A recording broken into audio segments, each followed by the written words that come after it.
Alors les amis, nous sommes toujours avec Erna dans ce studio. On parle La de bellissime gospel, on Erna. parle de musique et on parle surtout de tout ce qui a trait à, pas à la religion, mais à Dieu.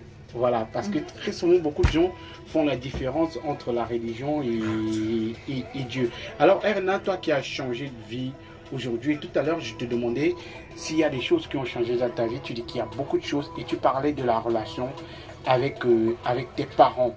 Est-ce que toi, personnellement, depuis un bout de temps, tu fais des posts sur les réseaux sociaux où tu attires en quelque sorte l'attention de certains chrétiens? C'est une inspiration divine?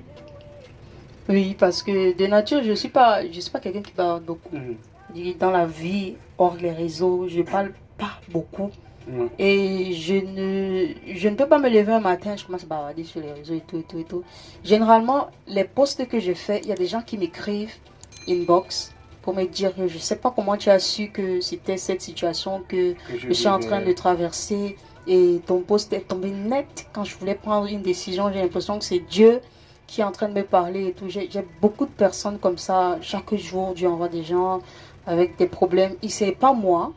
Je tiens à préciser que c'est pas moi qui consulte les gens. Je fais juste selon ce que l'Esprit de Dieu me demande de faire.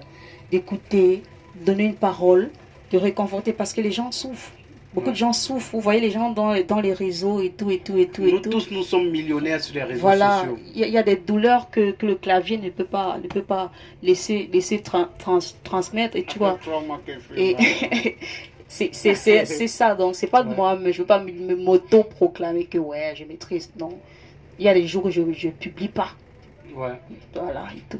Donc, il faut dire qu'il y a beaucoup de gens qui sont choqués par ces sorties-là. Est-ce que tu reçois parfois des menaces inbox? Énormément de menaces, énormément d'insultes, énormément d'insultes, de menaces.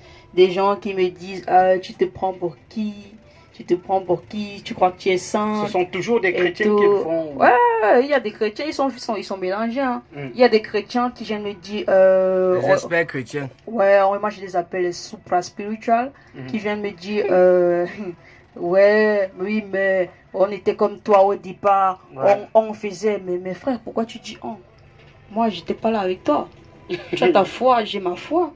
Tu as ta relation, j'ai ma relation. Dieu t'utilise dans un couloir précis et moi, il m'utilise dans un autre couloir précis. Pourquoi venir refroidir les gens à dire... C'est comme par exemple, tu as ton petit frère au quartier qui est tout le temps à la santé, qui joue et joue. Toi, tu vas venir lui dire, petit frère, je jouais comme toi. On a fait ça. Tu t'embrouilles pour rien. Mais non. Si tu trouves que ton frère, il a encore le cœur au ballon, si tu peux faire quelque chose, fortifie ton frère. Permets-lui de rêver et qu'il rêve en fait. Si tu ne peux pas le soutenir, reste tranquille. Reste dans les bacs. Bon, il y a les chrétiens qui viennent faire ça et tout, mais gloire à Dieu, je suis habitué. Et il y a les non-chrétiens qui viennent insulter, bon, ça aussi je suis habitué. Qui viennent insulter et tout. Bon, après ils t'insultent, après un mois plus tard, il y a une situation bizarre. Il comprend que il vient te dire, il s'abonne comme d'habitude. Il y a beaucoup qui sont devenus mes potes là sur les réseaux, on avait clashé grave. Mais aujourd'hui, c'est des frères et tout. Et sur mes pages, il y a peut-être 80% de pas chrétiens. Le reste sont les chrétiens. Donc.